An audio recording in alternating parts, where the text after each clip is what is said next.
Arrêtez! S'il vous plaît, arrêtez! Le cri déchira l'air épais du parking souterrain. Ce n'était pas un coup de feu. Ce n'était pas une menace venant d'un ennemi. C'était la voix d'un enfant tremblante, désespérée, comme si chaque seconde qui passait était un compte à rebours vers la catastrophe. Dominic Callahan se figea en plein pas. Ses chaussures Oxford cirées restèrent suspendues à quelques centimètres du sol en béton. 15 ans dans le milieu de Chicago, il s'était habitué à être celui qui inspirait la peur, jamais l'inverse. Mais à cet instant, son cœur battait comme s'il savait quelque chose que son esprit n'avait pas encore saisi. 3 SUV noirs tournaient au ralenti en file indienne sous les néons blafards. 6 gardes du corps dégainèrent leurs armes en un instant.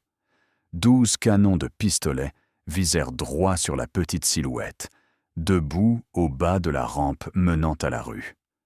Tout suivait le protocole, sauf l'enfant qui se tenait là, une petite fille, pieds nus sur le béton froid, sa robe tachée de boue déchirée à l'épaule, des boucles brunes s'échappant d'une barrette en plastique bon marché. Elle ne devait pas avoir plus de 6 ans. Mais ses yeux marron foncé, ses yeux fixant droit le patron le plus puissant du quartier nord de Chicago, ne suppliaient pas. Il commandait. « Il y a quelque chose sous votre voiture », haleta la petite fille, sa poitrine minuscule haletante.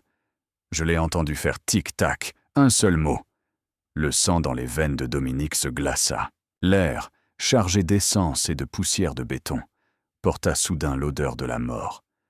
Dans ses yeux marron foncé, il ne comprenait pas pourquoi, mais ils réveillèrent un souvenir enfoui depuis 7 longues années, comme s'il regardait dans un miroir et voyait la plus petite version de lui-même le fixer en retour. Il ne le savait pas encore, mais cet enfant était sur le point de tout changer. Sa vie, son empire, et le secret que la femme qu'il aimait le plus avait gardé caché pendant 7 ans. Tony Russo fut le premier à bouger. L'homme imposant fit un pas en avant, son Glock pointé vers la poitrine de la petite fille avec la précision froide de quelqu'un qui neutralisait les menaces depuis 15 ans. Sa mâchoire balafrée était contractée, sa voix un grognement bas qui ricocha contre les murs de béton. « Qui t'envoie » aboya-t-il. « Parle, maintenant !» La petite fille tressaillit. Ses petites épaules se rentrèrent, comme pour parer un coup. Mais elle ne s'enfuit pas. Elle ne recula même pas. Elle resta là, pieds nus et saignante, ses petits poings serrés sur les côtés, bravant le canon d'une arme tenue par un homme 3 fois plus grand qu'elle. La main de Dominique se leva, nette, décisive. « Baisse ça !» ordonna-t-il. Les yeux de Tony glissèrent vers son patron. « Dom, ça pourrait être un piège, une distraction. On ne sait pas qui. » J'ai dit « baisse ça !» La voix de Dominique descendit dans ce registre que chaque homme de son organisation savait signifier que la conversation était terminée. Tony hésita encore un battement de cœur, puis inclina le Glock vers le sol. Les autres gardes firent de même, bien que leurs doigts restent près des détentes, et que leurs yeux continuent de balayer les ombres du garage, à la recherche de tout signe d'embuscade. Dominique s'avança lentement. Chaque pas résonnait dans le silence soudain. Il observait la petite fille comme il observait tout, mesurant, calculant. Mais quelque chose sur son visage perturbait son analyse froide habituelle. Elle était terrifiée, tremblant si fort que le tissu déchiré de sa robe flottait contre son bras frêle. Et pourtant, elle n'avait pas bougé. Pas d'un pouce. Ce genre de courage n'appartenait pas à une enfant de 6 ans. Il appartenait à peine aux hommes adultes qu'il commandait. Il s'arrêta à 1 mètre d'elle et posa un genou à terre, mettant ses yeux au niveau des siens.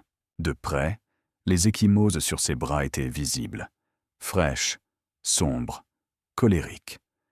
Ses pieds nus étaient coupés et saignaient, laissant de faibles empreintes rouges sur le béton derrière elle.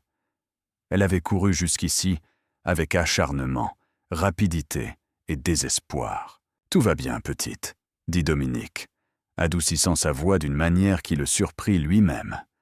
Le terme d'affection italien s'échappa par réflexe, venant d'une autre vie.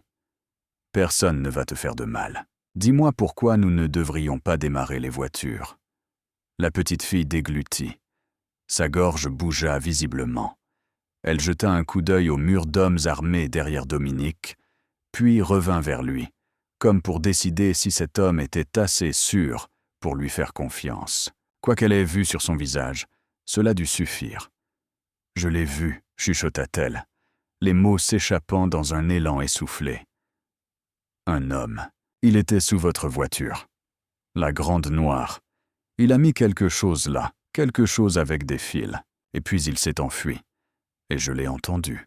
Ça faisait un bruit, comme une horloge. Tic, tic, tic, tic. » L'estomac de Dominique se noua. Il ne quitta pas la petite fille des yeux, mais sa voix porta à travers le garage comme une lame. « Tony, vérifie sous le véhicule de tête. » Maintenant, Tony était déjà en mouvement. Il rengaina son pistolet et se jeta au sol, sortant une lampe tactique de sa ceinture. Il rampa sous la Mercedes blindée noire, la voiture dans laquelle Dominique montait chaque matin, la voiture dans laquelle il s'apprêtait à entrer quelques secondes auparavant. Le faisceau de lumière balaya le châssis, tranchant les ombres entre les essieux et les tuyaux d'échappement. 3 secondes de silence. Puis la voix de Tony sortit, étranglée, la voix d'un homme qui avait fait 2 missions en Afghanistan et pensait avoir tout vu. Seigneur Jésus. Il se précipita en arrière, le visage vidé de toute couleur, et croisa le regard de Dominique. C'est une bombe, reliée à l'allumage avec une minuterie de secours. La laide clignote d'homme. Elle est amorcée. Les mots détonnèrent dans le silence. Pendant un instant figé, personne ne bougea.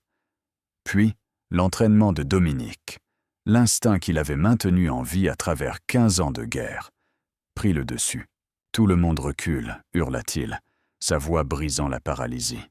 « Évacuez le garage. » Maintenant, les gardes se dispersèrent comme des éclats d'obus, criant dans les radios, sprintant vers les rampes de sortie. Les moteurs hurlèrent, alors que le SUV de secours fonçait vers la rue. Quelqu'un frappa l'alarme d'urgence.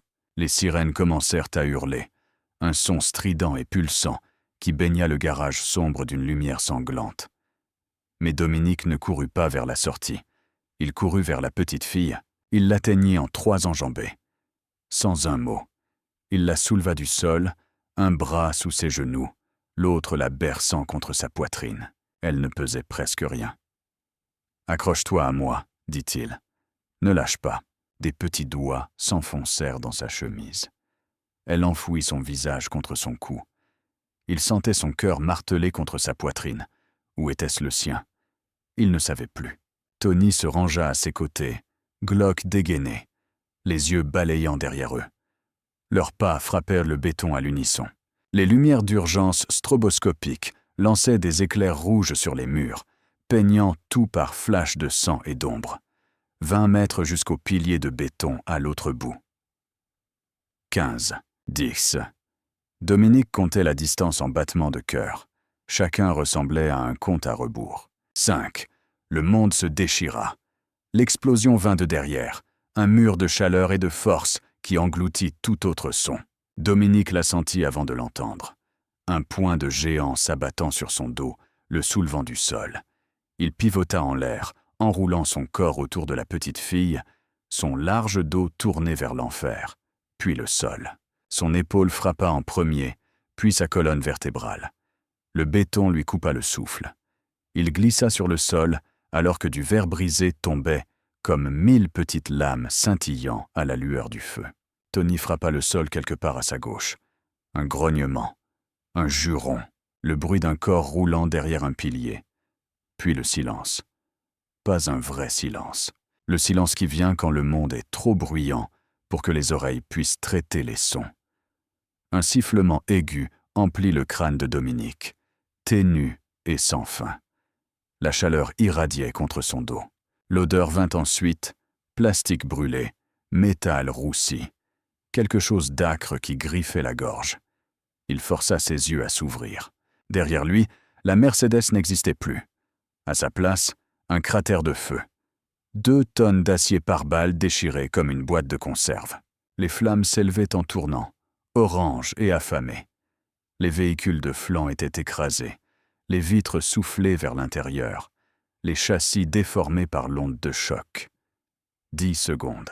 Mais elle respirait, chaude, vivante. « C'est fini, chuchota-t-il. Tu es en sécurité. » Elle n'ouvrit pas les yeux. Elle se cramponna juste plus fort. Tony apparut à travers la fumée, rampant à moitié, le visage maculé de sang et de poussière, le costume en lambeaux à l'épaule, arme toujours à la main. Il croisa le regard de Dominique et fit un seul signe de tête. Vivant. Opérationnel. Prêt. Dominique se releva sur un genou, les muscles hurlants. Il gardait la petite fille blottie contre lui. La douleur irradiait de son épaule, de ses côtes, mais il la refoula. La douleur était familière. La douleur signifiait être vivant. Il la déposa doucement contre le pilier. Elle vacilla. Il la stabilisa, enleva sa veste déchirée et la drapa sur ses épaules. Elle l'engloutit tout entière, les manches dépassant ses doigts, l'ourlet frôlant ses genoux éraflés, ses pieds nus, coupés, saignants. Elle avait couru sur du verre brisé pour l'atteindre et ne s'était pas arrêtée. Dominique s'accroupit à sa hauteur. Un tremblement parcourut sa voix, pas de peur, mais sous le poids écrasant de ce qui venait de se passer. « Tu m'as sauvé la vie », dit-il doucement. « Tu as été très, très courageuse. » Des larmes coulèrent sur son visage maculé de suie, mais elle serra la mâchoire, têtue, incroyablement brave, et attrapa le bord de sa manche, s'accrochant comme s'il était la seule chose solide, restant dans un monde qui venait d'exploser. Et quelque chose à l'intérieur de Dominique Callahan, quelque chose de froid et de blindé, construit sur 15 ans, se fissura. Tony revint des débris 5 minutes plus tard, le visage sombre. Dans une main, il tenait un téléphone portable noirci enveloppé dans un mouchoir, écran brisé, boîtier à moitié fondu, mais reconnaissable. Un jetable, dit-il à voix basse. Probablement le détonateur. Le déclenchement à distance a échoué, alors ils ont mis une minuterie de secours. Il le retourna. Une carte SD collée à l'arrière a survécu à l'explosion. Dominique l'a pris. Un petit rectangle de plastique. Celui qui avait posé cette bombe avait laissé quelque chose derrière lui. Un message, une provocation ou une erreur. Il le lui rendit. « Apporte ça à Jay. Je veux tout ce qu'il y a sur cette carte dans l'heure. » Tony s'éloigna, aboyant dans sa radio. Dominique se tourna vers la petite fille. Elle était blottie contre le pilier, les genoux contre sa poitrine, secouée par des sanglots silencieux qu'elle essayait d'avaler. Le courage qui l'avait portée jusqu'ici s'évanouissait. La réalité la rattrapait. Il s'agenouilla devant elle, ignorant la douleur dans ses côtes. « J'ai besoin de te demander quelque chose d'important. L'homme que tu as vu, à quoi ressemblait-il » Elle ferma les yeux très fort, grand. Pas super grand. Il avait les cheveux gris mélangés, sous une casquette. « Est-ce que tu as entendu sa voix ?» Elle hésita, comme inquiète que sa réponse puisse l'offenser. Il était au téléphone, calme, mais il ressemblait à vous, à la façon dont vous parlez, italien-américain. Une pulsation battit fort dans la tempe de Dominique.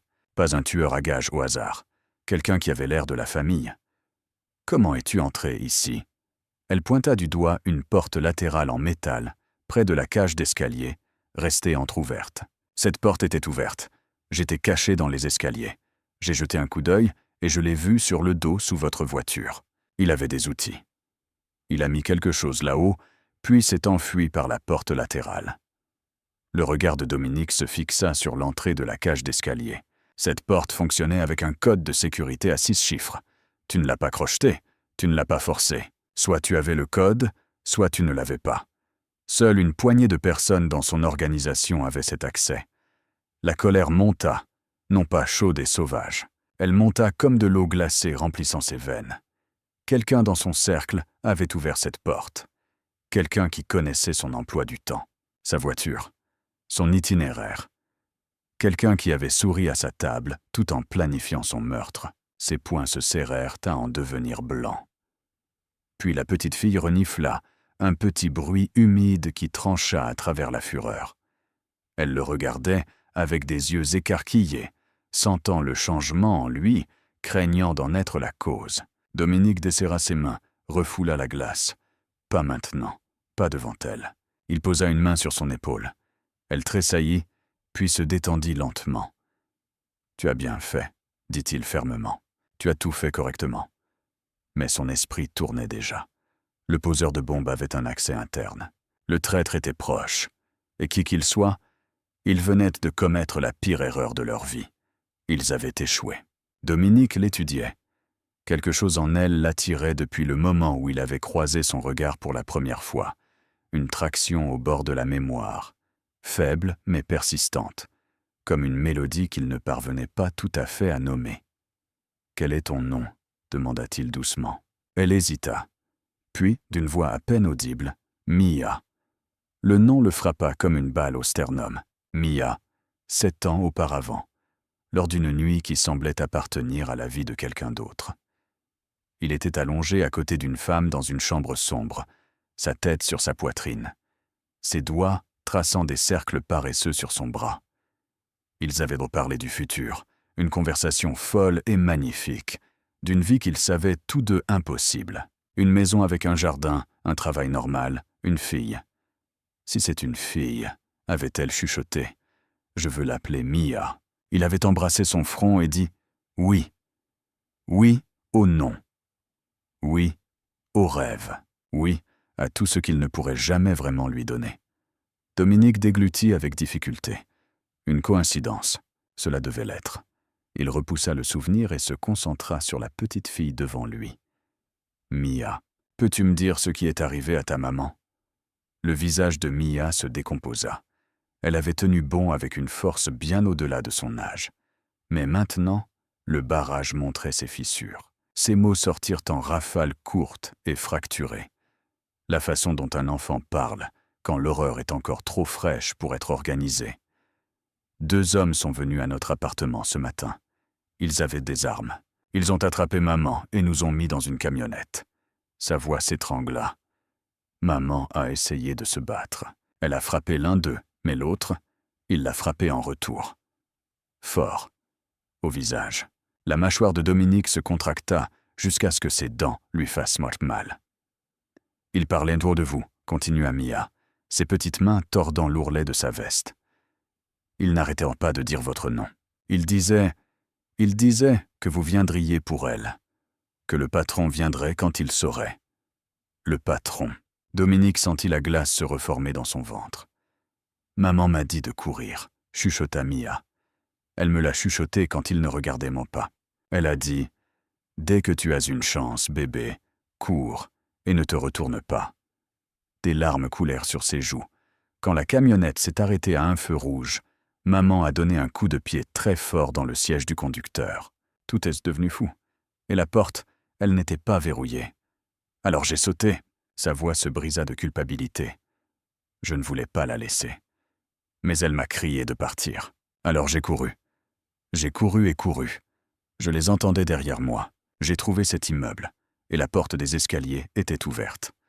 Alors je m'y suis caché. Elle leva vers lui des yeux désespérés, comme si elle se noyait. C'est là que j'ai vu l'homme avec la bombe. L'esprit de Dominique s'emballa, reliant les pièces. L'enlèvement et la bombe n'étaient pas des événements séparés. C'était coordonné. Prendre Lily comme appât, poser la bombe comme assurance, une frappe en 2 temps conçue pour soit le tuer, soit l'attirer dans un piège. Et par pur hasard, cet enfant leur avait glissé entre les doigts et s'était retrouvé au seul endroit où elle pouvait livrer un avertissement qui lui sauverait la vie. Sa gorge semblait être du papier de verre.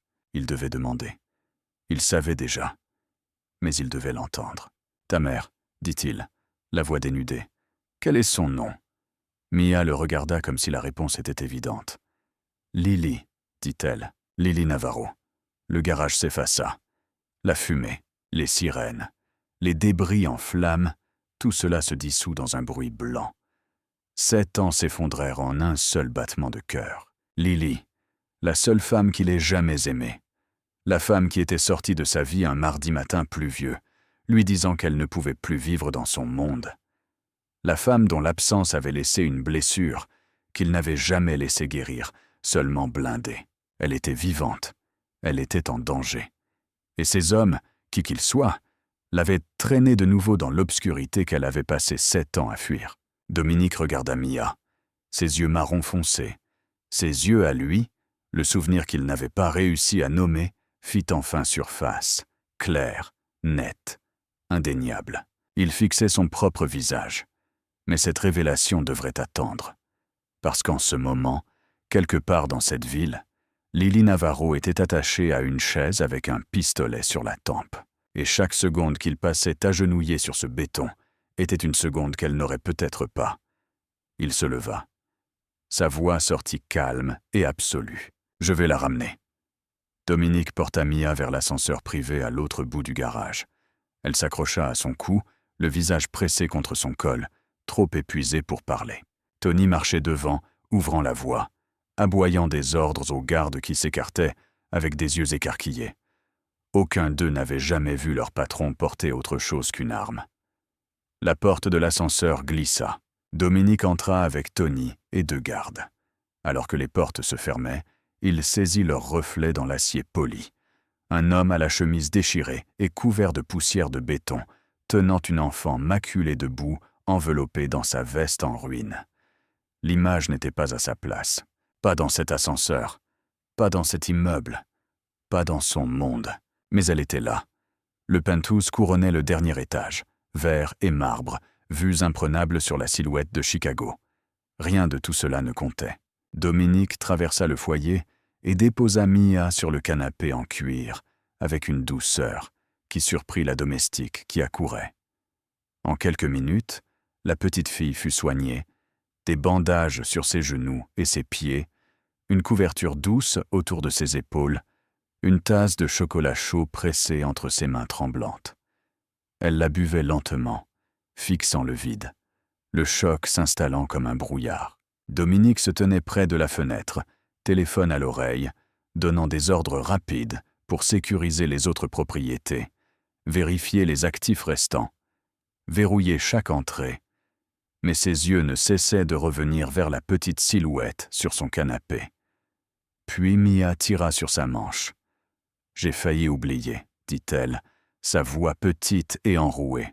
Elle plongea la main dans le devant de sa robe et sortit un morceau de papier plié, froissé et humide de sueur. « Maman a dit de vous donner ça. Elle l'a caché dans ma robe avant. » Avant que je m'enfuie, Dominique prit le papier avec des mains précautionneuses. Sur le devant, d'une écriture pressée et griffonnée, se trouvaient 4 mots. « S'il te plaît, lis ceci maintenant. » Sa poitrine se serra. Il déplia la note. L'écriture de Lily sautait aux yeux, chaque lettre gravée par le désespoir. Les traits de plume irréguliers, pressés assez fort pour déchirer le papier par endroits. « Dominique, si tu lis ceci, c'est que Mia t'a trouvé à temps. Ils m'ont prise. Ils veulent t'attirer. Quelqu'un dans ton cercle les a aidés. Sois prudent. Ne fais confiance à personne. S'il te plaît, protège notre fille. Je suis désolé de ne t'avoir jamais dit. Je voulais la garder à l'abri de ton monde. Mais ton monde nous a trouvés quand même. Si je n'y arrive pas, dis-lui que je l'aime plus que tout. Lily, notre fille. » 2 mots. Ils détonèrent à l'intérieur de la poitrine de Dominique, avec plus de force que la bombe dans le garage. Notre fille. Il les relut. Et encore. Les lettres devinrent floues. Il réalisa que ses mains tremblaient, pas de colère cette fois, mais de quelque chose de bien plus profond, quelque chose contre quoi il n'avait pas d'armure. 7 ans. Lily avait porté ce secret pendant 7 ans. Elle avait élevé leur enfant seule, travaillant de nuit, s'en sortant de justesse, se cachant de son monde. Tout cela pour garder Mia en sécurité. Tout cela pour lui donner une vie qui ne sente pas la poudre à canon et la trahison. Et il n'avait jamais su. Il se détourna de Mia pour qu'elle ne voie pas son visage. Il pressa son poing contre la vitre froide de la fenêtre et ferma les yeux. La silhouette de Chicago scintillait en bas, indifférente derrière lui. Sa fille buvait du chocolat chaud sur son canapé, ne sachant pas que l'homme qui venait de la sauver était le père qu'elle n'avait jamais rencontré. Joie, choc, chagrin, fureur. Il déferlait en lui simultanément, s'en mêlant dans quelque chose qu'il ne pouvait nommer et ne pouvait contrôler. Il voulait hurler, il voulait briser quelque chose, Il voulait revenir 7 ans en arrière et supplier Lily de rester. Mais rien de tout cela ne la sauverait maintenant. Dominique ouvrit les yeux. Il plia soigneusement la lettre et la glissa dans sa poche de poitrine, contre son cœur. Quand il se retourna, son visage était de nouveau de pierre. La fissure avait été scellée temporairement. Imparfaitement, mais scellée. Il y aurait du temps pour cela plus tard. Pour les questions. Le chagrin. Le règlement de compte. Pour l'instant. La mère de son enfant était entre les mains de l'ennemi. Et chaque minute qu'il passait à se noyer dans les scies était une minute que Lily pourrait ne pas survivre. Il prit son téléphone et composa. « Tony, fais monter Jay ici avec tout ce qu'il a tiré de cette carte SD. Maintenant. » Jay Park arriva 12 minutes plus tard, jeune, vif, avec ce genre d'intensité tranquille, propre à ceux qui passent des années à faire parler les machines. Il portait une tablette sous le bras et un sac de preuves en plastique contenant la carte SD calcinée. « On a récupéré un fichier, dit-il, gardant la voix basse, avec un regard vers Mia sur le canapé. Une vidéo. Fortement cryptée, mais j'ai réussi à la craquer. » Il déglutit. « Vous devez voir ça, patron. » Dominique le mena avec Tony au coin le plus éloigné de la pièce de vie, toujours à vue de Mia, mais hors de portée de voix. Jay tapota l'écran de la tablette. Le visage de Lily apparut. Le cœur de Dominique fit un bond. Elle était vivante, c'était la première chose. La deuxième chose l'éventra. Elle était assise sur un sol en béton, les bras liés derrière le dos, du sang séché coulant d'une coupure au-dessus de sa tempe gauche. Ses cheveux sombres pendaient en mèches emmêlées sur son visage. Mais ses yeux verts qu'il avait passé 7 ans à essayer d'oublier, flamboyaient, défiants, invaincus. Une grande silhouette portant une cagoule noire se tenait derrière elle, une main gantée agrippant son épaule. Un autre homme masqué apparut brièvement dans le cadre, tenant une pancarte avec la date d'aujourd'hui. Jay appuya sur lecture. Lily prit une inspiration saccadée. « Dominique ?» Sa voix était tendue mais claire. « Si tu vois ceci, c'est qu'ils ne t'ont pas encore tué. » Elle fixait la caméra avec un regard fait à parts égales de désespoir et d'acier. « Ils veulent que tu viennes. S'il te plaît, c'est un piège. Ne tombe pas dedans. » Une main gantée lui tira les cheveux.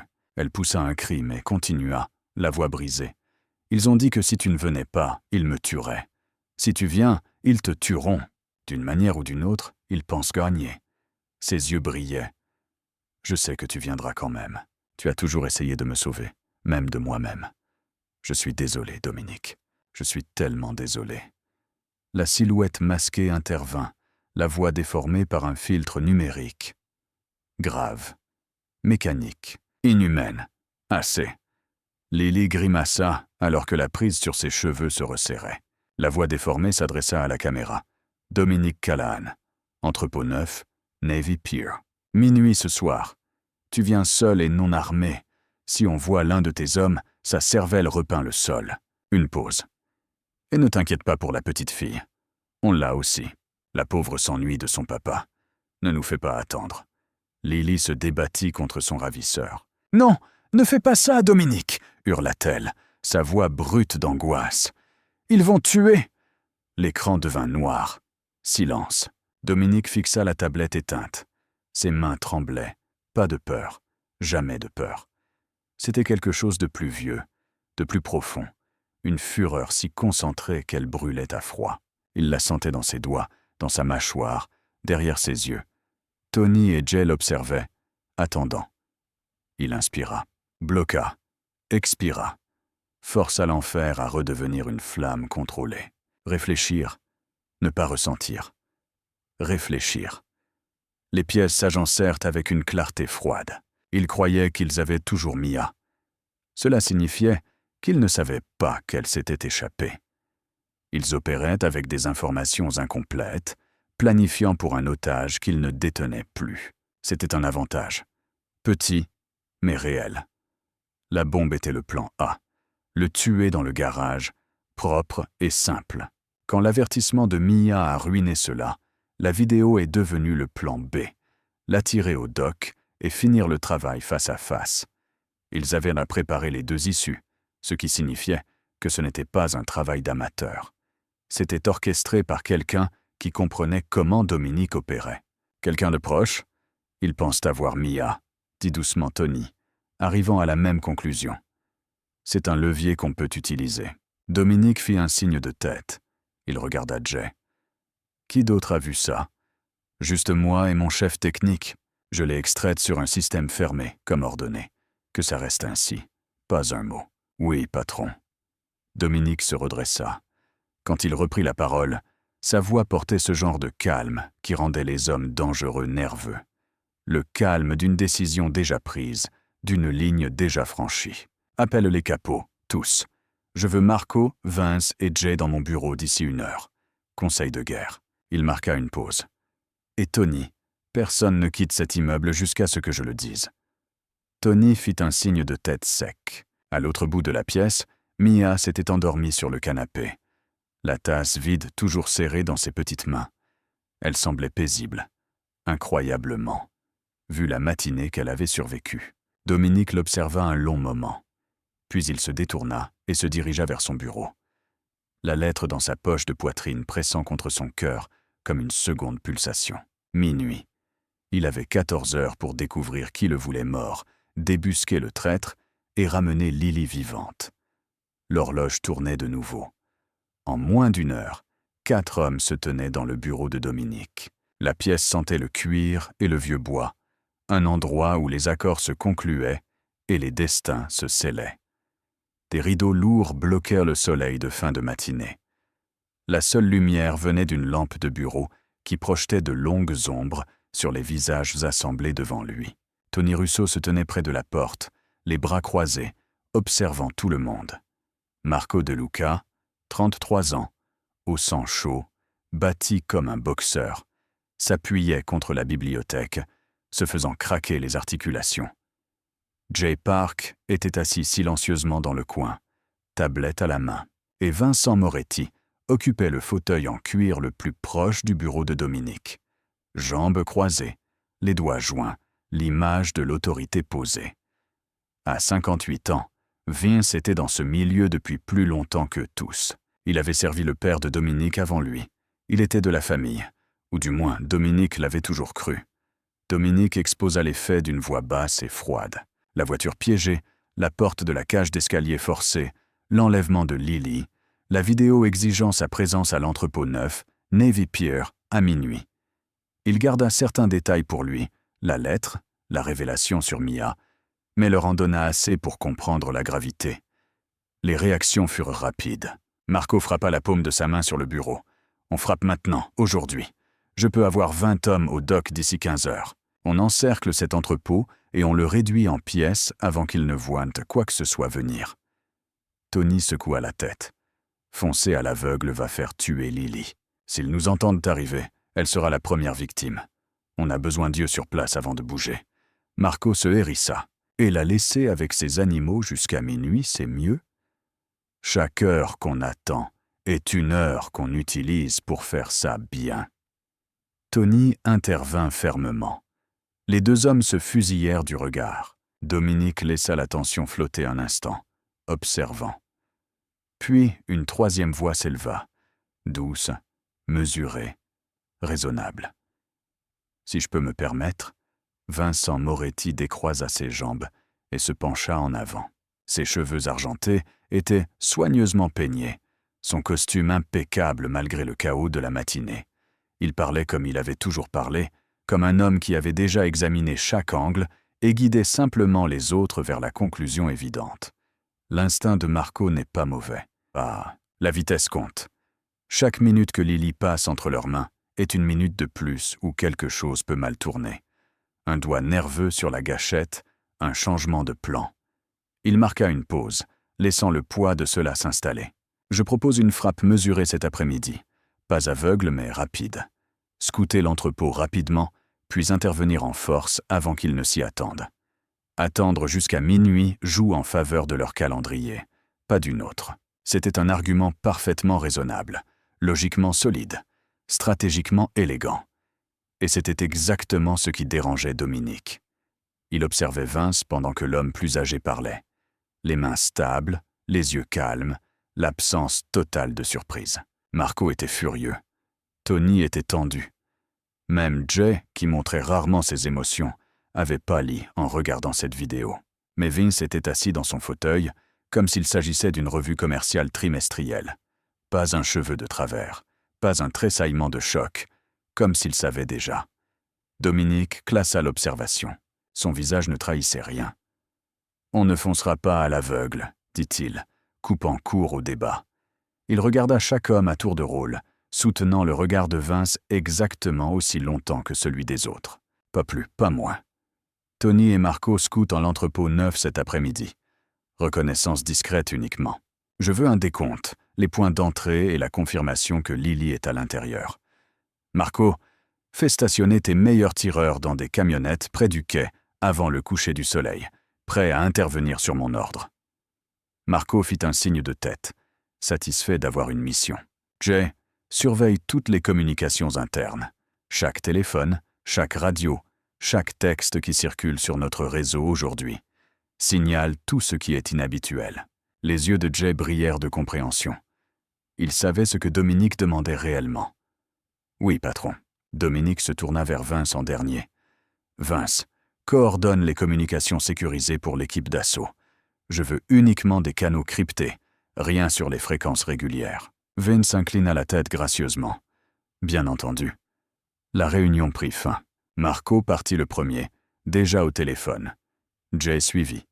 Tony s'attarda près de la porte, échangeant un regard silencieux avec Dominique, un regard qui disait qu'ils parleraient plus tard, en privé. Vince se leva de sa chaise avec l'aisance d'un homme sans fardeau de conscience. Il s'arrêta à la porte et regarda en arrière. « On la ramènera, Dominique », dit-il chaleureusement. « Quoi qu'il en coûte. » Il sourit. Puis il partit. Dominique fixa l'encadrement de la porte vide pendant un long moment. Le sourire lui resta en mémoire, familier, paternel, rassurant. Le même sourire que Vince portait à l'enterrement de son père. Le même sourire qu'il portait depuis 30 ans. La question flottait dans la pièce comme de la fumée. Ce sourire avait-il toujours été un masque? Quand le dernier de ces hommes fut parti, Dominique retourna au salon. Le penthouse était calme maintenant. Ce genre de calme lourd qui suit une tempête, mais en promet une autre. Mia ne s'était pas rendormie. Elle était assise en boule sur le canapé, un oreiller serré contre sa poitrine, ses pieds bandés, glissés sous la couverture. Elle ne regardait pas la télévision en sourdine. Elle fixait par les fenêtres du sol au plafond la ville en bas, les voitures minuscules, le lac lointain, les immeubles accrochant la lumière de fin de matinée, un monde vacant à ses occupations, ignorant que le sien venait de voler en éclats. Dominique s'assit sur le canapé à côté d'elle, pas trop près. Il faisait attention à cela. Cet enfant le connaissait à peine. Il ne voulait pas envahir le peu de sentiments de sécurité qu'elle avait réussi à trouver. Pendant un moment, aucun ne parla. Puis Mia dit, très doucement, « Est-ce que ma maman va s'en sortir ?»« Oui, » répondit Dominique, sans hésitation. Il ne pouvait s'en permettre aucune, ni pour elle, ni pour lui-même. Mia tourna l'oreiller sur ses genoux, triturant un fil lâche. Elle travaille vraiment dur. Elle est infirmière, de nuit surtout. Parfois, elle ne rentre pas avant le lever du soleil. Mais elle me prépare toujours mon petit déjeuner avant l'école. Toujours. Une petite fierté fragile colorait sa voix. Elle me lit des histoires tous les soirs. Même quand elle est si fatiguée qu'elle s'endort avant moi. Dominique écoutait sans interrompre. Chaque détail était une fenêtre sur la vie que Lily avait construite sans lui. Petite, tranquille, tenue par l'épuisement et l'amour. Une vie aussi éloignée de son monde qu'elle pouvait l'être. Elle dit que je suis la meilleure chose qui lui soit arrivée, ajouta doucement Mia. Puis, elle leva les yeux vers Dominique, avec une curiosité soudaine. Celle que seuls les enfants possèdent, directe et sans garde. Est-ce que vous connaissez ma maman? La question était simple. La réponse était tout le contraire. Pourquoi demandes-tu? Mia se mordit la lèvre. Elle garde une photo dans le tiroir de sa table de nuit. Elle pense que je ne sais pas, mais je l'ai trouvée une fois. C'est la photo d'un homme. Elle étudia le visage de Dominique avec ses yeux marron foncé, ses yeux à lui. Je pense que c'est vous. Quelque chose se brisa à l'intérieur de lui. pas la fracture violente provoquée par la lettre, celle-ci était plus lente, plus profonde. Une porte qu'il avait scellée il y a 7 ans, grinçant sur ses gonds. Lily avait gardé sa photo, cachée dans un tiroir où elle pouvait l'atteindre dans le noir. Après tout, après être partie, après avoir choisi une vie sans lui, elle avait gardé son visage près d'elle. « Ouais », dit Dominique. Sa voix sortit plus rauque qu'il ne l'avait prévu. Il s'éclaircit la gorge. « J'ai connu ta maman. Il y a longtemps. » Mia sembla peser cela. « Étiez-vous amis ?»« Amis ?» Il sourit presque face à l'insuffisance du mot. Amis ne décrivait pas ce que lui et Lily avaient été. Ils avaient été le feu et l'essence, magnifiques et destructeurs, à parts égales. « Quelque chose comme ça, » dit-il. Mia fit un signe de tête, apparemment satisfaite. Elle se tourna de nouveau vers la fenêtre, et pendant un moment, le silence entre eux fut presque paisible. Les bruits de la ville bourdonnaient faiblement à travers la vitre. Klaxons lointains, le murmure du vent à cette hauteur. Puis Dominique sentit un petit poids s'appuyer contre son bras. Il regarda en bas. Mia s'était penchée contre lui, sa tête reposant sur son biceps, ses yeux à moitié fermés. Le chocolat chaud, la chaleur, l'épuisement d'une matinée qu'aucun enfant ne devrait survivre, tout cela la rattrapait. « Vous allez la ramener, n'est-ce pas ?» murmura-t-elle, s'endormant déjà. « Je le promets. D'accord ?» Une pause. Sa voix n'était plus qu'un souffle. « Je vous crois. » En moins d'1 minute, elle dormait. Dominique resta parfaitement immobile. Il respirait à peine. L'homme qui avait ordonné des exécutions sans ciller, qui avait bravé des procureurs fédéraux et des patrons rivaux sans jamais ciller, était maintenant terrifié à l'idée de bouger son bras et de réveiller une petite fille de 6 ans. Il baissa les yeux vers elle, les boucles brunes tombant sur son front, le léger pli entre ses sourcils. Même dans son sommeil, une ride de soucis qu'aucun enfant ne devrait porter. Sa veste la drapait toujours comme une couverture. Sa fille. Le mot était encore trop neuf pour sembler réel. Mais assis là, avec sa chaleur contre son flanc et sa petite respiration régulière remplissant le silence, il fit un vœu. Pas le genre prononcé à haute voix, avec témoins et cérémonie, celui forgé dans la moelle, silencieux, absolu. Il ramènerait Lily à la maison, quoi qu'il en coûte, quoi qu'il faille, même si cela devait lui coûter tout ce qu'il avait construit. Dehors, le soleil grimpait plus haut sur Chicago. À l'intérieur, un patron de la mafia restait immobile sur un canapé en cuir, craignant de réveiller son enfant endormi et laissant le silence les envelopper tous les deux.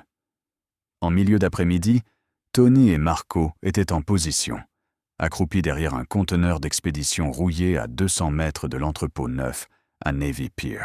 Le tronçon industriel du front de mer était calme à cette heure. Des mouettes tournaient au-dessus de leur tête. Le vent du lac portait l'odeur du gasoil et du poisson pourri. Tony pressa des jumelles contre ses yeux et balaya le bâtiment méthodiquement. 2 étages de béton et de tôle ondulés, des quais de chargement sur le côté sud. Un seul bureau surélevé, avec des fenêtres crasseuses au 2e étage. Ce qui aurait dû être un entrepôt abandonné ne l'était absolument pas. « Tireur d'élite sur le toit », murmura Tony. « Coin nord-ouest, un autre au sud-est. Ça fait 2 tireurs à longue portée couvrant chaque approche. » Marco, à plat ventre à côté de lui, regardait à travers sa propre lunette. « J'en compte 6 au rez-de-chaussée, 2 à l'entrée principale, 2 au quai de chargement, 2 patrouillant le périmètre, armés lourds, fusil d'assaut, pas de pistolet. Il y en aura plus à l'intérieur, dit Tony. 15 minimum, peut-être 20. Son oreillette grésilla. La voix de Jay survint, tendue mais précise. J'ai un verrouillage de signal sur le téléphone qu'ils ont utilisé pour filmer la vidéo. Il émet du 2e étage, ce bureau avec les lumières allumées. Le signal est actif, elle est toujours là, vivante. Tony exhala lentement. C'était déjà ça. Il fit pivoter les jumelles vers l'arrière de l'entrepôt. Une ruelle étroite longeait l'arrière, flanquée de conteneurs empilés et d'une clôture grillagée. Une seule porte, en acier lourd, probablement barré de l'intérieur. Pas un point d'entrée facile, mais possible si... Tony s'arrêta. Ses mains s'immobilisèrent sur les jumelles. Une berline noire s'était engagée dans la ruelle. Pas une camionnette, pas un camion, une berline polie. Chère, totalement hors de propos dans ce cimetière industriel. Tony connaissait cette voiture. Il l'avait vue garée devant l'immeuble de Dominique chaque matin depuis 10 ans. La porte du conducteur s'ouvrit. Un homme en sortit, cheveux argentés, soigneusement peignés, par-dessus sombre, bougeant avec l'aisance décontractée de quelqu'un qui est chez lui. 2 hommes armés sortirent de l'entrée arrière de l'entrepôt pour l'accueillir. L'un d'eux fit même un signe de tête de déférence.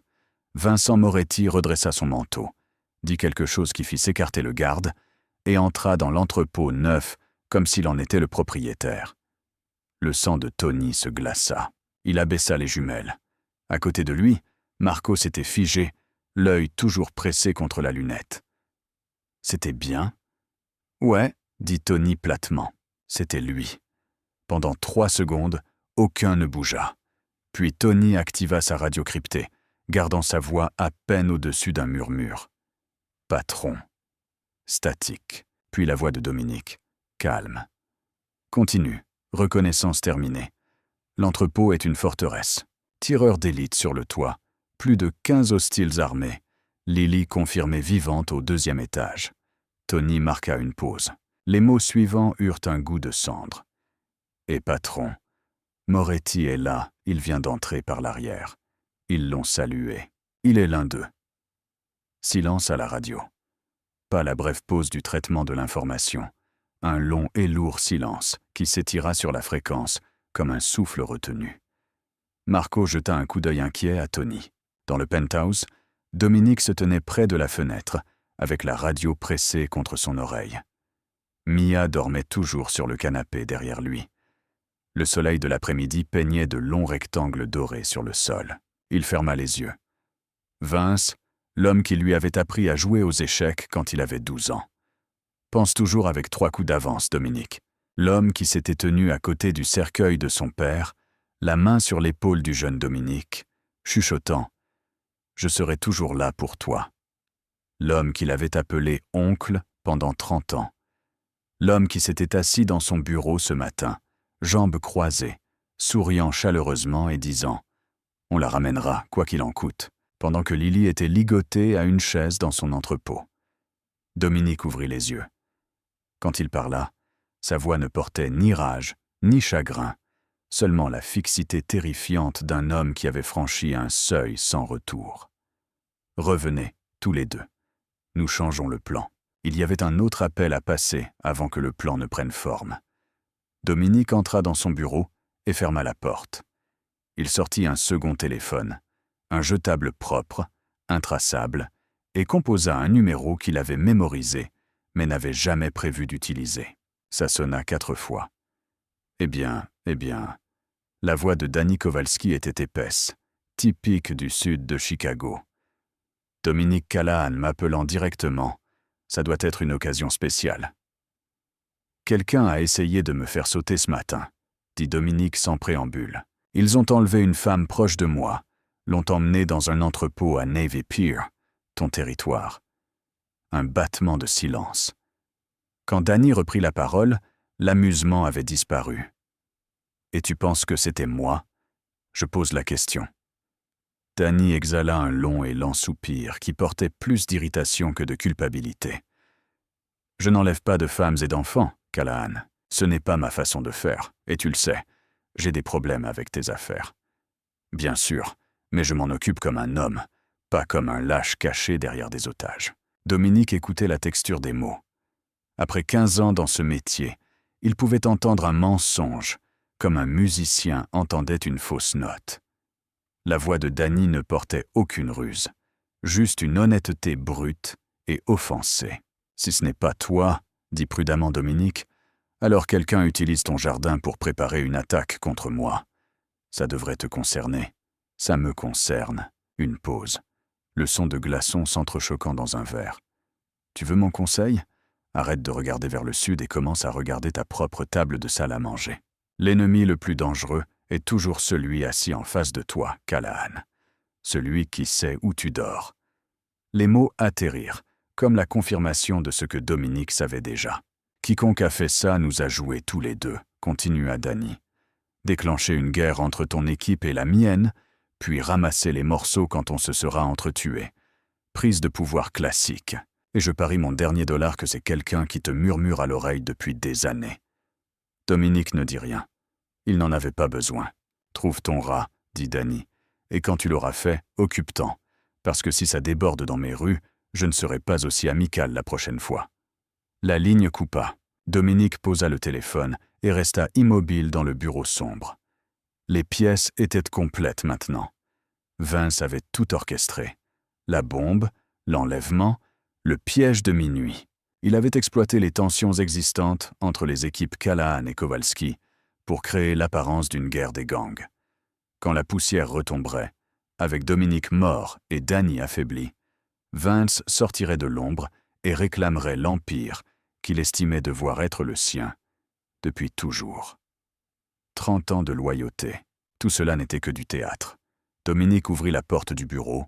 Tony, Marco et Jay attendaient dans le couloir, les visages tendus.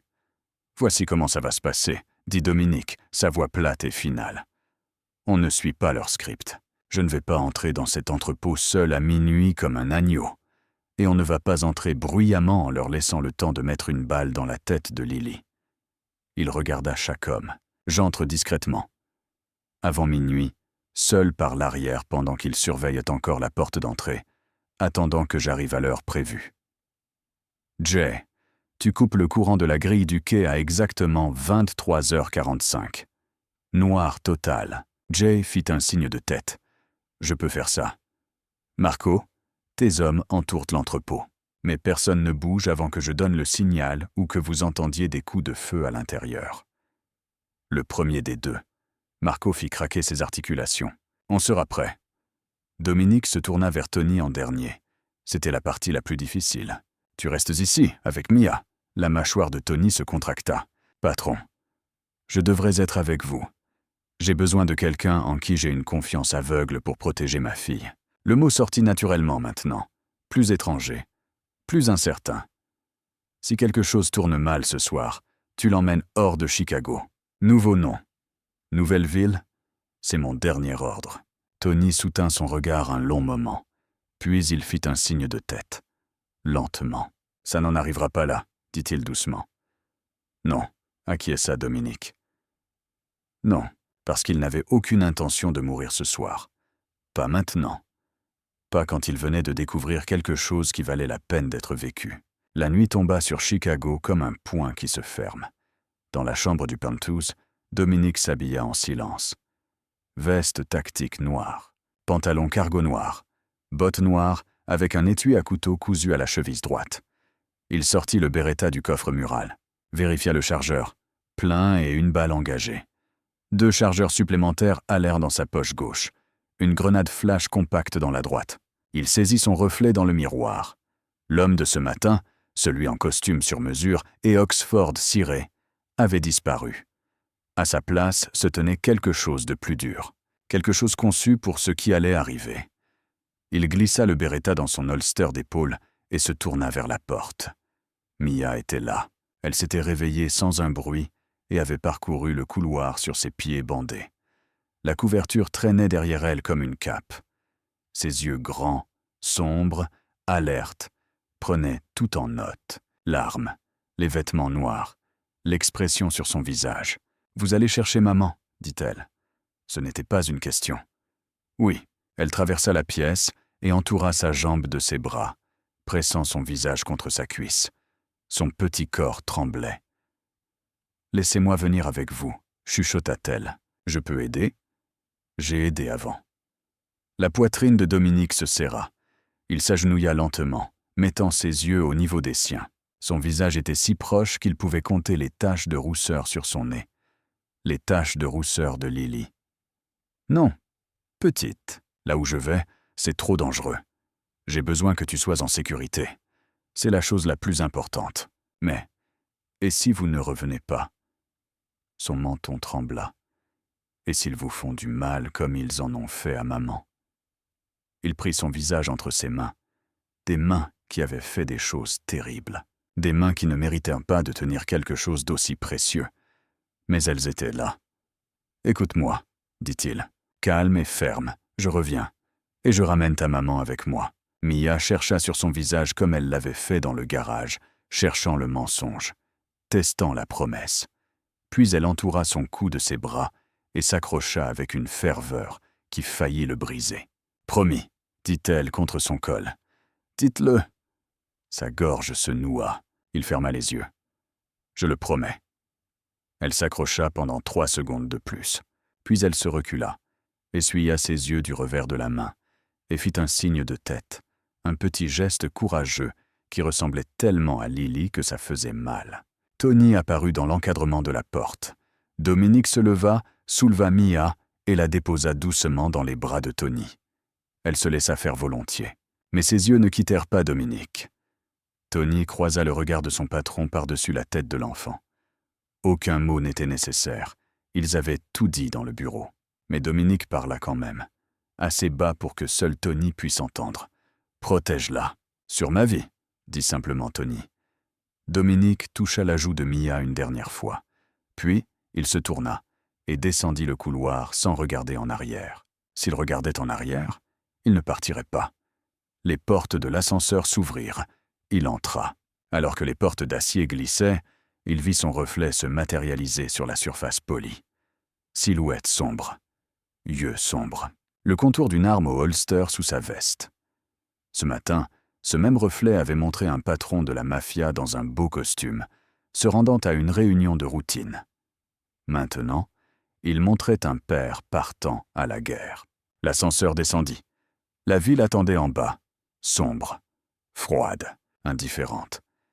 Mais quelque part dans cette obscurité, dans un entrepôt au bord de l'eau, une femme attendait aussi. Et Dominique Callahan avait fait 2 promesses ce soir. Il avait l'intention de tenir les 2. 23h30. Secteur industriel de Navy Pier. Le brouillard arrivait du lac Michigan, épais et froid, transformant le front de mer en un monde de fantômes. L'air avait un goût de sel et de gasoil. Quelque part loin sur l'eau, une sirène de brume fit retentir son avertissement solitaire. Grave, lugubre, englouti par la brume. Dominique se déplaçait entre les conteneurs d'expédition comme une ombre. Silencieux, contrôlé, chaque pas délibéré. Le poids roulant du talon à l'orteil comme Tony le lui avait appris des années auparavant. Le Beretta était chaud contre ses côtes. Le couteau pressait froid contre sa cheville. Son souffle sortait en bouffées lentes et mesurées, visibles dans l'air glacial un instant seulement, avant que le brouillard ne les mange. L'entrepôt neuf se dressait devant lui. 2 étages de béton et de tôle, accroupis au bord de l'eau comme une chose en attente de se nourrir. Une faible lumière suintait des fenêtres du 2e étage, d'un jaune sale derrière le verre crasseux. Les fenêtres du rez-de-chaussée étaient occultées. Des ombres bougeaient derrière elles.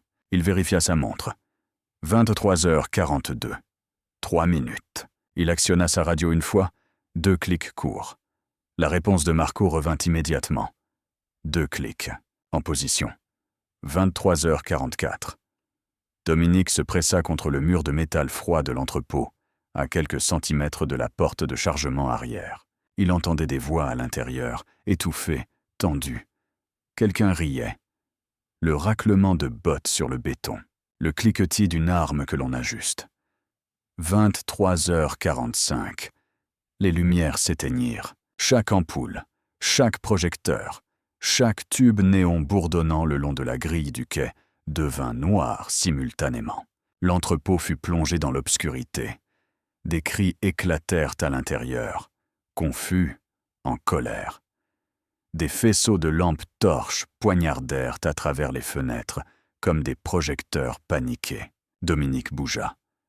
La porte de chargement arrière était légèrement entr'ouverte, tout comme la reconnaissance de Tony l'avait noté. Il se glissa par l'ouverture de côté, ne faisant pas plus de bruit que le brouillard lui-même. À l'intérieur, l'entrepôt était une caverne noire, seulement brisée par la lueur rouge pâle des panneaux de sortie de secours. L'air sentait le moisi, l'huile de moteur et la fumée de cigarettes. Des piles de caisses en bois et des étagères métalliques créaient un labyrinthe industriel. Dominique s'y retrouvait de mémoire, le plan dessiné à la main par Tony brûlé dans son esprit après des heures d'études. À gauche, après la première rangée de caisses, à droite, au chariot élévateur, tout droit vers l'escalier métallique au centre du bâtiment. Des voix résonnaient de plus profond, empreintes de tension. « Faites démarrer le générateur », aboya quelqu'un, « et que quelqu'un vérifie cette foutue boîte à fusibles. » Bien, la confusion était son allié. Un garde se matérialisa dans l'obscurité, un homme trapu avec un fusil en bandoulière sur la poitrine, tripotant une lampe torche qui refusait de coopérer. Il n'entendit jamais Dominique arriver. Un bras s'enroula autour de son cou par derrière. Une main se plaqua sur sa bouche. Le garde sursauta, essaya de se dégager, mais Dominique tint bon, le traînant en arrière derrière une grande caisse. Un étranglement précis. 5 secondes de pression. L'homme devint mou et s'écroula silencieusement sur le sol. Dominique le déposa, prit le fusil et continua d'avancer. L'escalier métallique se dressait devant lui, étroit, industriel, boulonné au mur. Il testa la première marche du bout du pied. Pas de craquement. Il monta lentement, Beretta levé, chaque pas placé avec un soin chirurgical. Les lumières d'urgence teignaient tout d'un rouge ténu, transformant la cage d'escalier en quelque chose d'issu d'un cauchemar fébrile. Palier du 2e étage, un court couloir, une seule porte au bout, fermée, avec un filet de lumière chaude s'échappant du dessous. Une lanterne à pile, probablement, allumée quand le courant a coupé. Des voix étouffées fuyaient par la porte. 2 hommes, peut-être 3. Et derrière elles, plus douce, tendue, défiante, la voix d'une femme. « Lily !» Dominique pressa son dos contre le mur à côté de la porte. Il stabilisa sa respiration, stabilisa ses mains. La crosse du Beretta était glissante de sueur. Il essuya sa paume sur sa veste et reprit sa prise. Derrière cette porte, la femme qu'il aimait attendait. Et l'homme qui les avait tous trahis aussi. Dominique chercha la grenade flash dans sa poche. Dominique colla son oreille à la porte. Les voix devinrent nettes. Minuit dans 15 minutes. Une voix rauque, l'un des hommes de main. Toujours aucun signe de lui. Puis la voix de Vince, familier, paternel, suintant une confiance qui donnait la nausée à Dominique. Il viendra. Dominique pense toujours avec son cœur quand il s'agit d'elle. C'est sa plus grande faiblesse. Ça l'a toujours été. Une pause. Puis Lily parla, enrouée par des heures de captivité, mais brûlant d'un défi qui ne s'était pas éteint. Dominique n'est pas stupide, Vince. S'il sait que tu es derrière ça, il ne te donnera jamais ce que tu veux. Le claquement d'une main ouverte contre la chair résonna à travers la porte. Lily poussa un cri, un son court, étouffé. Comme si elle refusait de leur donner la satisfaction d'un vrai hurlement, la vision de Dominique se rétrécit à un seul point rouge. Sa mâchoire se contracta si fort que ses dents grincèrent. Chaque instinct hurlait de défoncer la porte et de vider son chargeur. Mais il tint bon. Une inspiration. 2. Le contrôle était la seule arme qui comptait en ce moment. Il dégoupilla la grenade flash. Entr'ouvrit la porte de 5 cm. Personne ne le remarqua dans la pénombre éclairée par la lanterne. Il fit rouler la grenade sur le sol. 1 seconde. 2.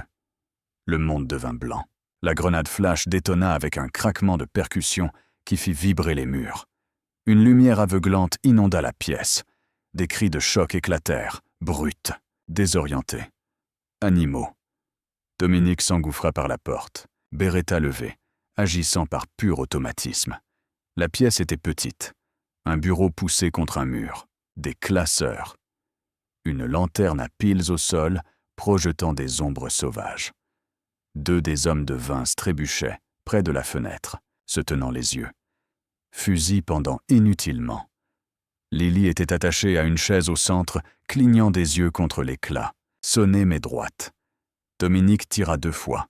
Des balles avec silencieux, 2 toux légères perdues dans le chaos. Le premier homme tomba, se tenant la poitrine. Le second pivota sur le côté et s'effondra contre le classeur, glissant au sol. Mais Vince était plus rapide qu'un homme de 58 ans ne devrait l'être. Le temps que l'écho de la grenade flash s'estompe, il avait déjà tiré Lily de la chaise, un bras verrouillé autour de sa gorge, son pistolet pressé fort contre sa tempe. Il se tenait derrière elle comme un bouclier, ses cheveux argentés ébouriffés, les yeux larmoyants à cause de l'éclair, mais les mains stables sur l'arme.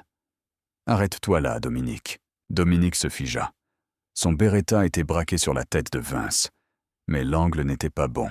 Le corps de Lily couvrait tout sauf un morceau de l'épaule de l'homme plus âgé. Un mauvais tir, et la balle la traverserait. Les yeux de Lily trouvèrent les siens à travers la pièce. Elle était couverte d'échymose, une marque rouge fraîche flamboyant sur sa joue. Du sang séché à sa tempe, les poignets à vif à cause de la corde. Mais quand elle le vit, quelque chose changea sur son visage. Pas du soulagement, quelque chose de plus profond. Le regard de quelqu'un qui s'était accroché du bout des ongles et qui venait de recevoir une raison de continuer à tenir. « Laisse-la partir, Vince, » dit Dominique. Sa voix était d'un calme terrifiant. Vince rit, un son court et amer. « Ou quoi? Tu vas tirer à travers elle pour m'avoir » Il resserra sa prise sur la gorge de Lily. Elle eut un haut le cœur. « Je ne pense pas. » En bas, l'entrepôt explosa. Des coups de feu crépitèrent dans l'obscurité, les hommes de Marco s'engouffrant par les deux entrées. Des éclairs de départ de feu illuminèrent les fenêtres du bureau comme des stroboscopes. Des cris, des bruits sourds, le jappement sec des armes automatiques répondant par des rafales disciplinées. Les mercenaires de Vince, pris au dépourvu dans le noir, étaient en train de se faire massacrer. Vince l'entendit aussi. Sa mâchoire se crispa. « Pourquoi ?» demanda Dominique. Le mot sortit calmement. Pas un cri, pas une exigence. La question d'un homme se tenant dans les ruines de ce qu'il pensait être réel. Après tout, pourquoi Vince? Le visage de l'homme plus âgé se tordit. Le masque du conciliaire posé se brisa. Et en dessous se trouvait quelque chose de brut et de laid. Des décennies d'amertume avalées s'en échappant. Parce que cet empire aurait dû être le mien, sa voix tremblait d'une rage qui fermentait depuis 30 ans. Ton père me l'avait promis. On l'a construit ensemble. Chaque brique, chaque dollar, chaque cadavre. Et puis tu es arrivé. Son précieux fils, son héritier de sang. Et du jour au lendemain, je suis passé de partenaire à serviteur. Ce n'était pas comme ça. « C'est exactement comme ça que c'était !» hurla Vince, pressant l'arme plus fort contre la tempe de Lily. Elle gémit, mais resta immobile. « J'ai aimé ton père comme un frère. Je t'ai aimé comme un fils. Et qu'est-ce que j'ai eu? Une chaise dans le coin. Un titre. Conciliaire. Un mot savant pour dire garçon de course. » Le doigt de Dominique reposait sur la détente. Sa visée ne fléchissait jamais. « Je t'aurais donné n'importe quoi, Vince. N'importe quoi. Tout ce que tu avais à faire, c'était de demander. » La lèvre de Vince se retroussa. « Le pouvoir ne se donne pas, Dominique. Le pouvoir se prend. C'est la première leçon de leadership, celle que tu n'as jamais apprise. Tu étais trop occupé à être miséricordieux. À être gentil. » Il cracha le mot comme une insulte. La gentillesse ne construit pas des empires. La peur, oui. En bas, les tirs s'apaisaient. Les hommes de Marco gagnaient. L'entrepôt était déjà tombé. L'empire de Vince n'était plus que cendre. Il ne le savait pas encore. Vince commença à bouger. Lentement, délibérément. Il recula vers la porte, traînant Lily avec lui. Son corps, son armure, son arme soudée à sa tempe. Ses yeux glissaient vers les fenêtres du bureau. En bas, les derniers bégaiements de coups de feu s'éteignaient. Ses forces étaient anéanties. Il le savait. « Si je tombe, siffla-t-il, elle tombe avec moi. Tu m'entends, Dominique? J'appuie sur cette détente, et tout ce pourquoi tu es venu ici meurt dans cette pièce. » Dominique le suivait du Beretta. Pas à pas, l'angle était impossible. Le corps de Lily couvrait complètement la masse centrale de Vince. Seule son épaule gauche et le sommet de sa tête argentée apparaissaient et disparaissaient de la ligne de mire, alors qu'il reculait, entraînant les pieds. Puis Dominique regarda Lily. Elle était devenue parfaitement immobile dans la prise de Vince. Pas figée par la peur, mais délibérément calme. Ses yeux verts étaient verrouillés sur les siens, à travers les 3 mètres de sol sale qui les séparaient. Elle ne parla pas. Elle n'en avait pas besoin. Il avait passé 7 ans à essayer d'oublier ses yeux. À cet instant, il disait tout. « Je te fais confiance. Fais ce que tu as à faire. » Le monde se rétrécit. Les coups de feu en bas devinrent un silence. Les cris, la fumée, la lueur rouge d'urgence. Tout cela s'effaça jusqu'à ce qu'il ne reste plus rien d'autre que la géométrie du tir. Le genou droit de Vince, exposé pendant une demi-seconde à chaque fois qu'il reculait.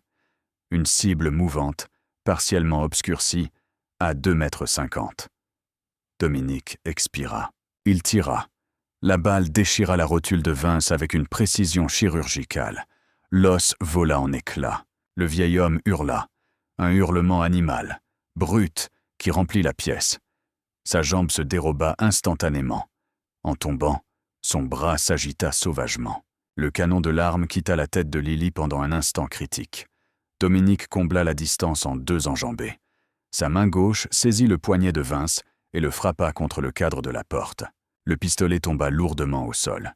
Sa main droite attrapa Vince par le col et le projeta contre le mur. L'homme plus âgé s'effondra, tenant son genou détruit, jurant entre ses dents serrées, le sang se répandant rapidement sur le béton. Dominique envoya d'un coup de pied le pistolet à l'autre bout de la pièce. Puis il braqua son Beretta sur la tête de Vince. À bout portant, sa main était stable, sa respiration était stable. Tout était stable, sauf la tempête qui faisait rage derrière ses yeux. Vince leva les yeux vers lui. La sueur perlait sur son front. La douleur tordait son visage. Mais même maintenant, brisé, saignant, battu, il y avait du défi dans ses yeux. Une provocation. Fais-le. Prouve que j'ai raison.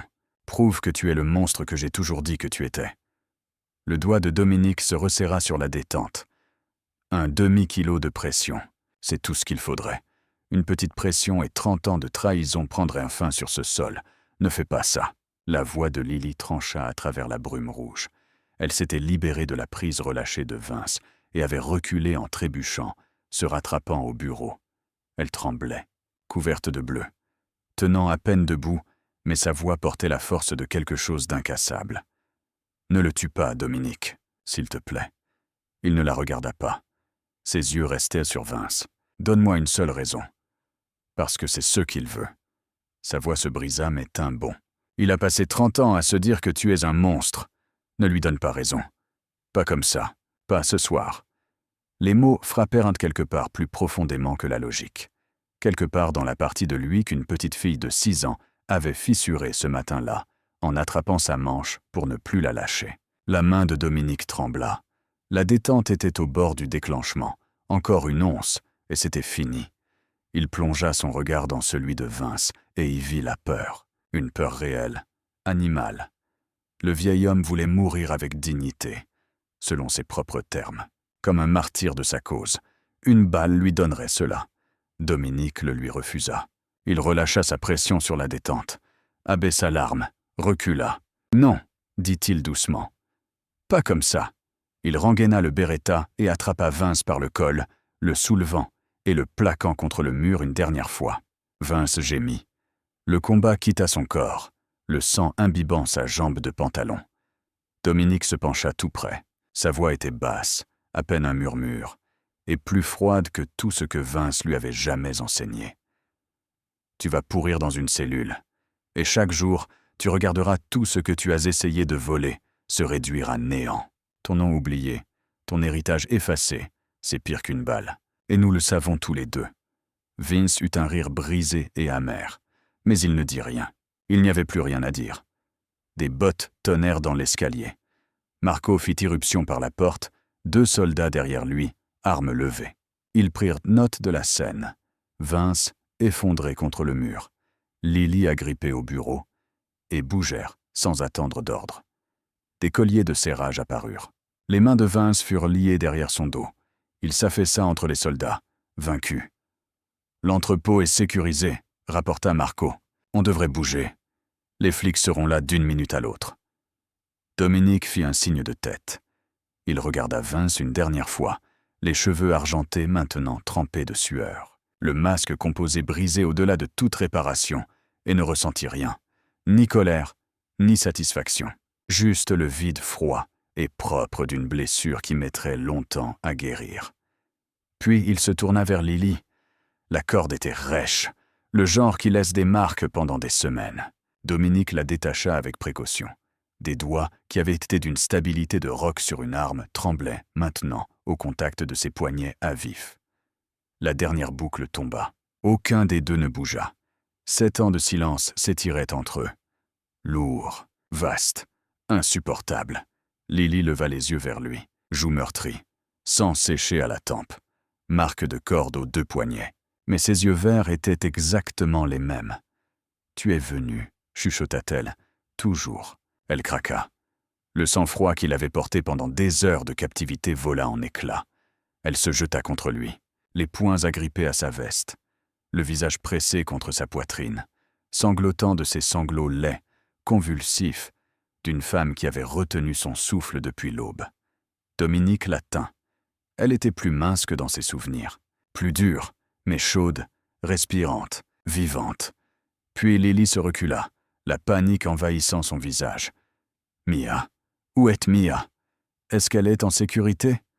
Il la rattrapa par les épaules. « Elle est dans ma planque avec Tony, bandée, nourrie. Elle dort. Elle va bien. » Les genoux de Lily se dérobèrent. Il la rattrapa par la taille, la tint debout. Elle pressa une main sur sa bouche, les yeux fermés. « Oh, merci, mon Dieu !» Elle s'appuya contre lui. Le chaos de l'entrepôt continuait en bas, les hommes de Marco sécurisant la scène.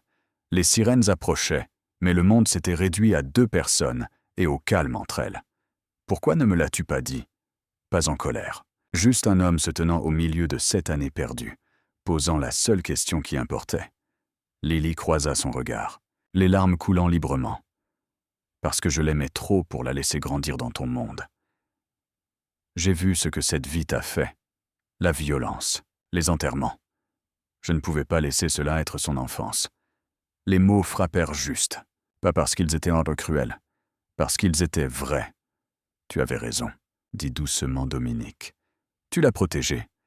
Mais ton monde nous a trouvés quand même, chuchota Lily. Sa main se leva vers son visage, le pouce essuyant une larme sur sa joue meurtrie. Et je ne perdrai plus l'une ou l'autre d'entre vous. Elle couvrit sa main de la sienne, pressant sa paume contre sa joue. « Emmène-moi voir ma fille. » Dominique prit sa main et la guida vers la sortie, descendant l'escalier, traversant le sol de l'entrepôt, passant devant les débris et les douilles, et les corps immobiles des hommes qui avaient choisi le mauvais camp. La fumée flottait en fines couches. Devant eux, les gyrophares bleus et rouges de la police stroboscopaient à travers le brouillard. Il la guida au-delà de tout cela, à travers l'obscurité, vers le SUV qui attendait. Derrière eux, l'entrepôt se dressait, éventré et silencieux.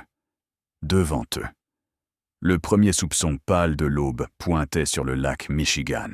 Le SUV quitta les quais et s'inséra dans les rues désertes. L'un des hommes de Marco conduisait de façon stable. Silencieux, les yeux droits devant, sur le siège arrière. Le monde était devenu calme. Lily se serra contre Dominique, sa main enroulée autour de son bras avec une prise qui ne s'était pas relâchée depuis qu'ils avaient quitté l'entrepôt. Comme si le lâcher signifiait qu'il s'évanouirait, comme si c'était un rêve dont elle pouvait se réveiller à chaque seconde. Il la laissa tenir. Il en avait besoin aussi. Chicago défilait derrière les vitres teintées. Les lampadaires s'étalaient à travers le brouillard comme des aquarelles. Ambre, blanc, ambre. La ville était belle à cette heure, de cette façon propre aux villes vides. Pas de trafic, pas de foule. Juste de la lumière, du silence et le bourdonnement des pneus sur l'asphalte mouillé. Dominique regardait les immeubles défiler et pensait à son père, à l'empire que le vieil homme avait construit et aux promesses qu'il avait faites à trop de gens. À Vince, le jeune Vince, il y a 30 ans, riant à la table du dîner, apprenant à un garçon de 12 ans à penser avec 3 coups d'avance. Il se demanda quand l'amertume avait commencé. Avait-elle toujours été là, cachée derrière le sourire chaleureux et les conseils avisés, ou avait-elle grandi lentement, année après année, jusqu'à consumer tout ce qui était bon et autrefois réel? Il ne le saurait jamais. Et peut-être que cela n'avait plus d'importance. Lily remua contre son épaule. Sa voix sortit douce, presque rêveuse. La voix de quelqu'un vacillant au bord de l'épuisement. Elle est exactement comme toi, tu sais. Dominique baissa les yeux. Mia? Lily hocha la tête, sa joue pressée contre sa veste. Têtue, courageuse jusqu'à l'imprudence. Un faible sourire fatigué croisa ses lèvres. Elle s'est disputée avec un garçon 2 fois plus grand qu'elle à l'école le mois dernier parce qu'il s'en prenait à un plus petit. Elle est rentrée avec un genou éraflé et absolument aucun regret. Dominique sourit. Le premier vrai sourire en 24 heures. Petit, tranquille, mais réel. Elle ressemble plus à sa mère pour moi. Lily laissa échapper un souffle qui aurait pu être un rire. Dieu, on est mal barrés, n'est-ce pas? 2 comme nous, et une comme elle. Le sourire s'attarda sur son visage. Il posa son menton sur le sommet de sa tête, inspirant l'odeur de fumée, de sueur, et en dessous de tout cela, quelque chose qui n'était qu'elle. Quelque chose qu'il n'avait jamais oublié. Aucun des deux ne parla plus pendant un long moment. Il y aurait des conversations à venir, des difficiles, sur les années perdues et les choix faits, et le futur qu'aucun d'eux ne pouvait encore voir clairement. Mais pas maintenant. Maintenant, c'était pour le silence, pour le miracle simple et fragile d'être vivant, et ensemble sur le siège arrière d'une voiture, roulant à travers une ville endormie vers une fille qui attendait. 2 personnes brisées. Un trajet silencieux. Les premières pièces provisoires de quelque chose qui pourrait, avec assez de soin, être reconstruit. Dehors, le brouillard commençait à se dissiper. Le ciel à l'est changeait. Pas encore clair, mais plus tout à fait sombre. L'espace entre la nuit et le matin, où tout semblait possible. Le SUV quitta l'autoroute pour s'engager dans une rue de banlieue calme, bordée de vieux chênes. La planque se trouvait au bout d'une impasse, une modeste maison à 2 étages, avec un porche couvert et des rideaux tirés. Le genre de maison qui disparaissait dans son quartier. C'était le but. La voiture s'arrêta. L'aube pointait, de l'or doux et du rose pâle se répandant sur l'horizon, transformant la pelouse couverte de rosée en quelque chose de scintillant. Dominique sortit le premier et ouvrit la porte de Lily. Elle prit sa main. Grimaçant alors que ses jambes raides touchaient le trottoir, elle fixa la maison, ses doigts se serrant autour des siens. Puis la porte d'entrée s'ouvrit à la volée. Mia se tenait sur le porche, les pieds nus sur les planches de bois, une couverture enroulée autour de ses épaules, comme un châle. Boucle brune sauvage après le sommeil. Ses pieds bandés dépassaient sous l'ourlet. Tony se tenait derrière elle dans l'encadrement de la porte, une main posée sur le cadre. Pendant un battement de cœur, rien ne bougea. Mère et fille se fixèrent à travers 10 mètres de trottoir et d'herbe humide. Puis le visage de Mia se décomposa dans une joie pure et radieuse. Maman! Elle s'élança sur les marches du porche, les couvertures volant derrière elle comme une cape, ses pieds bandés claquant contre l'allée mouillée. Elle courait de la façon dont seuls les enfants courent, de manière imprudente. Total. Bébé, sanglota Lily, ses mains passant sur les cheveux de Mia, son visage, ses bras, vérifiant chaque centimètre. Oh bébé, je suis là, je suis là. Maman, tu vas bien. Mia pleurait et riait en même temps, ses petites mains tapotant les joues meurtries de Lily avec une tendresse déchirante. Ton visage est blessé. Je vais bien, ma chérie. Je vais bien. Lily embrassa son front, son nez, ses 2 joues, ses cheveux. Elle se recula pour regarder les pieds bandés et les genoux éraflés de Mia, de nouvelles larmes coulant. Regarde-toi, ma petite fille courageuse et folle, courant pieds nus jusqu'à ce que je sois obligée. Maman, dit simplement Mia, comme si la logique était évidente. Puis elle se tourna et regarda Dominique, qui se tenait au bord du trottoir, observant, immobile comme une statue.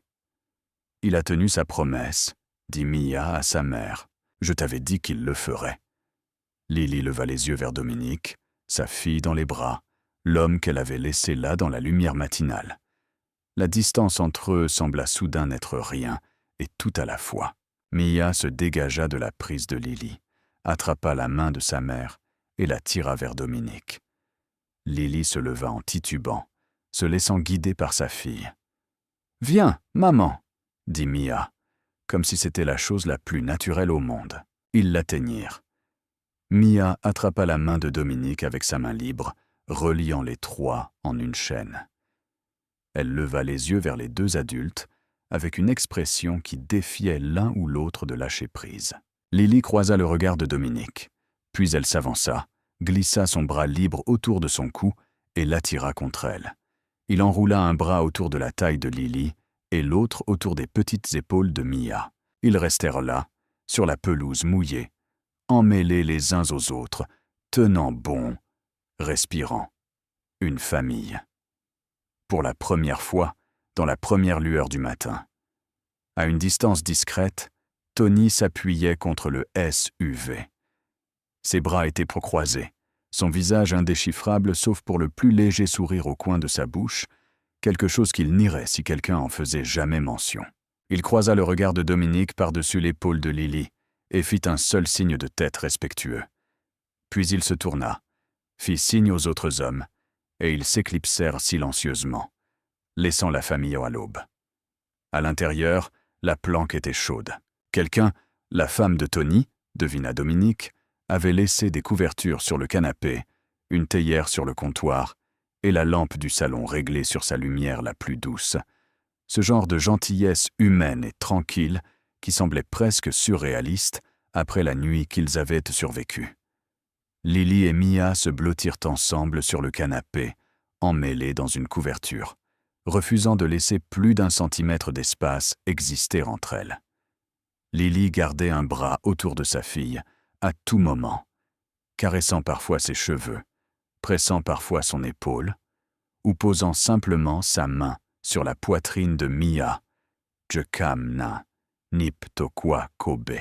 Mia, malgré tout, était surexcitée. Le soulagement d'avoir retrouvé sa mère avait libéré un flot de paroles. Elle raconta tout à Lily, l'attente cachée dans la cage d'escalier, l'homme sous la voiture, les armes pointées sur elle, l'explosion, le chocolat chaud, le pantouse. Et puis Dominique a dit qu'il te ramènerait, dit Mia, les yeux écarquillés par le souvenir. Et je lui ai fait promettre. Et il l'a fait, maman. Il l'a vraiment fait. Lily écoutait avec une expression qui changeait comme le temps, riant du débit essoufflé de Mia, pleurant au danger décrit par sa fille, la serrant plus fort à chaque nouveau détail. « Tu as couru pieds nus, » dit Lily, à moitié grondant, à moitié émerveillée, dans un parking rempli d'hommes armés, pieds nus. « Je n'ai pas eu le temps de mettre des chaussures, maman. Tu aurais pu être tuée, mais je ne l'ai pas été. » Mia le dit avec une certitude si naturelle que Lily laissa échapper un son entre un sanglot et un rire. Elle enfouit son visage dans les cheveux de Mia et tint bon. Dominique était assis dans le fauteuil en face d'elle, une tasse de thé refroidissant dans ses mains. Il n'avait pas beaucoup parlé. Il n'en avait pas besoin. Les observer était suffisant. La façon dont les doigts de Lily peignaient les boucles de Mia, la façon dont Mia n'arrêtait pas de toucher le bras de sa mère, s'assurant qu'elle était toujours là. Il aurait pu les regarder éternellement. Puis Mia devint silencieuse. Elle regarda sa mère. Elle regarda Dominique. Un va-et-vient, 2 fois, avec l'expression calculatrice d'un enfant assemblant un puzzle sur lequel elle travaillait toute la journée. « Maman ? » ?»« Oui, bébé. » »« Est-ce que ça veut dire qu'on est une famille ?» La question atterrit doucement dans la pièce, petite et énorme à la fois. Le genre de question que seul un enfant de 6 ans peut poser, parce que seul un enfant de 6 ans l'oserait. Les yeux de Lily se levèrent vers Dominique, rougi par les larmes, épuisé, meurtri et souriant. Un vrai sourire. Le premier qu'il voyait en 7 ans. « Oui, ma chérie, » dit-elle, la voix épaisse. « On est ensemble. » Dominique posa son thé. « Si vous voulez de moi, » dit-il doucement. Mia le regarda comme s'il venait de dire quelque chose de profondément stupide. « Évidemment, » dit-elle. Lily rit. Un son mouillé, brisé, magnifique. Elle se leva du canapé, franchit la petite distance jusqu'à son fauteuil et se pencha. Sa main trouva le côté de son visage.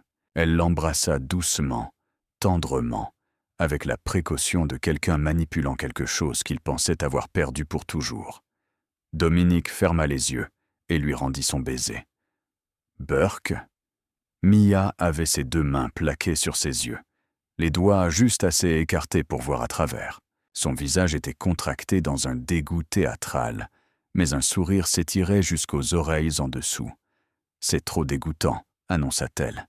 Et puis Lily riait, et Dominique riait, un son qui le surprit, montant de si profond qu'il avait oublié son existence.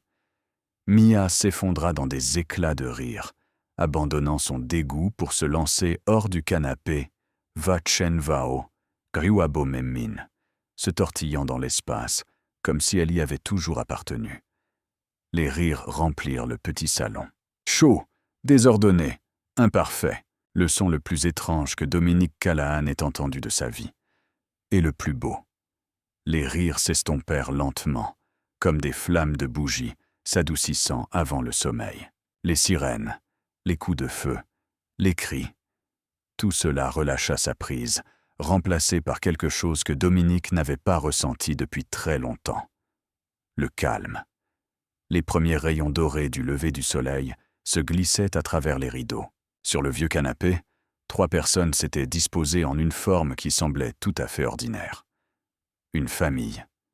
Mia était blottie sur les genoux de Dominique, une petite main agrippant sa chemise dans son sommeil. Lily s'appuyait contre son épaule, sa main meurtrie entrelacée avec la sienne. Leur respiration synchronisée, lente, régulière, sûre. Pour la première fois depuis 7 ans, Dominique ne calculait pas, ne cherchait pas de menace. Il était juste là. Puis Mia remua. Un son doux s'échappa de ses lèvres, à moitié soupir, à moitié mot. « Papa ». Dominique s'arrêta de respirer. Peut-être qu'elle rêvait. Peut-être qu'elle avait su depuis le début, de cette façon dont les enfants savent parfois les choses que les adultes passent des années à cacher. Peu importait comment, seulement qu'elle le dise. Sa vision se brouilla. Il se pencha et embrassa ses cheveux. « Papa est là », chuchota-t-il. Les doigts de Mia se resserrèrent sur sa chemise. Un petit sourire endormi. Lily pressa sa main sans ouvrir les yeux, comme si elle avait tout entendu et voulait qu'il sache. C'était d'accord. Tout cela, il y a quelques heures, il avait affronté la mort et la trahison. Maintenant, avec ses 2 vies respirant contre lui, il ressentait quelque chose qu'il n'avait pas ressenti en 7 ans. Il était père, il était aimé, et pour la première fois depuis très, très longtemps, Dominique Callahan s'autorisait à être humain. Certaines histoires nous rappellent que le courage ne porte pas toujours une armure. Parfois, il porte une robe déchirée et des pieds nus. Que la force la plus puissante au monde n'est pas la peur. C'est la voix d'un enfant disant « Arrêtez, je suis là, je suis venu vous sauver ». Si cette histoire a touché votre cœur, abonnez-vous et rejoignez la famille de notre chaîne. Aimez et partagez pour que nous puissions vous apporter plus d'histoires chaque jour. Quel moment vous a le plus ému? L'amour ou le courage ont-ils déjà changé votre vie? Partagez-le dans les commentaires. Nous lisons chacun d'eux, et vos mots venant du cœur comptent énormément pour nous. En vous souhaitant bonne santé, joie et paix, aujourd'hui et toujours. Au revoir pour le moment, et à bientôt dans la prochaine vidéo. Prenez soin de vous et prenez soin les uns des autres.